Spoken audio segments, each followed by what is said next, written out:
Bonjour à toutes et à tous, aujourd'hui on teste l'Alfa Romeo Junior, le nouveau SUV compact sport de la marque italienne.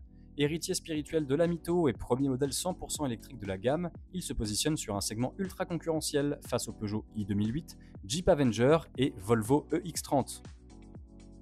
Avec ce modèle, Alfa Romeo veut allier le style latin, la sportivité maison et la transition électrique. Aujourd'hui, nous testons la version Elettrica Veloce, forte de 280 chevaux. Son tarif débute à 46 900 €, un prix premium qui traduit l'ambition du constructeur. L'autonomie, annoncée à environ 410 km en cycle mixte, place le Junior dans la moyenne du segment, mais la consommation réelle reste un point à surveiller. Alors que vaut cette version haut de gamme du nouveau SUV sportif d'Alfa Romeo, eh bien on découvre ça tous ensemble dans le test, c'est parti!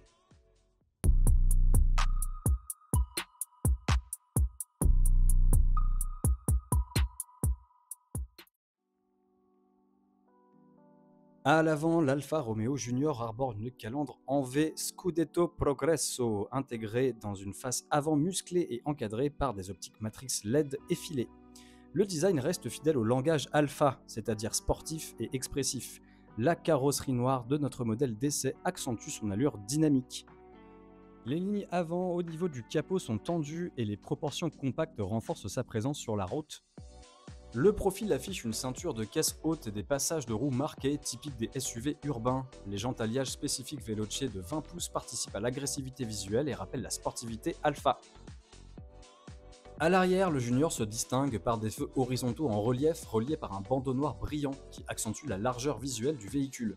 Le haillon est sculpté, ça apporte une touche de dynamisme renforcée par le bouclier massif et les inserts aérodynamiques. L'ensemble donne un look compact mais musclé, fidèle à l'ADN sportif d'Alfa Romeo, même si la lunette étroite limite un peu la visibilité à l'arrière. Au final, ce Junior séduit par une silhouette athlétique et affirmée qui plaira aux amateurs de style latin et de sportivité, mais pourra sembler moins consensuel que certains concurrents plus sages et plus sécurisants.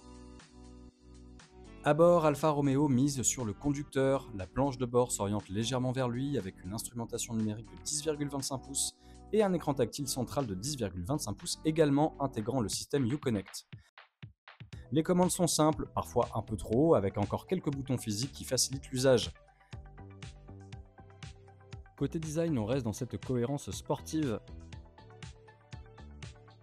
Les sièges sport spécifiques à la version Veloce sont habillés d'un mélange Alcantara et de cuir avec des surpiqûres contrastées qui rappellent l'univers d'Alfa. Leur maintien latéral est excellent, idéal pour profiter des 280 chevaux sans bouger d'1 cm en virage.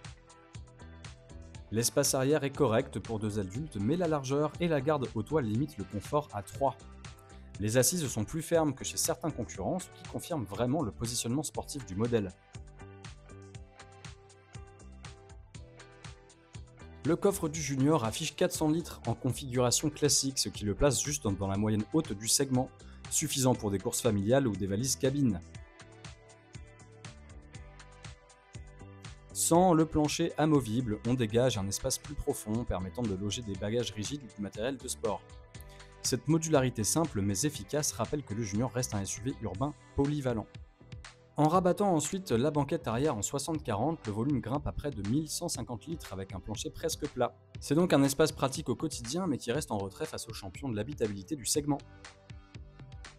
Avec 410 km annoncés en cycle mixte, l'autonomie est correcte mais elle variera fortement selon le style de conduite et l'usage autoroutier.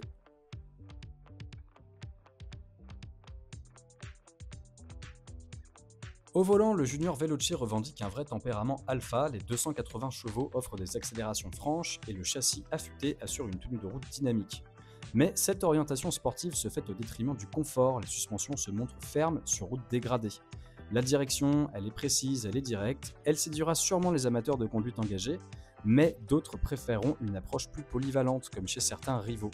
C'est finalement un SUV qui reste plus sportif que SUV, on est loin de l'habitabilité, du confort et de la sécurité, on est vraiment sur un modèle fait pour avaler des kilomètres pied au plancher. Il a quand même de quoi séduire les amateurs de sensations et on lui souhaite un bon vent. Et si la vidéo vous a plu, on vous invite à vous abonner à la chaîne YouTube, à aller voir nos derniers contenus et nos dernières vidéos sur les réseaux sociaux. Et on vous rappelle que ce véhicule est déjà disponible en occasion sur zonecar.fr.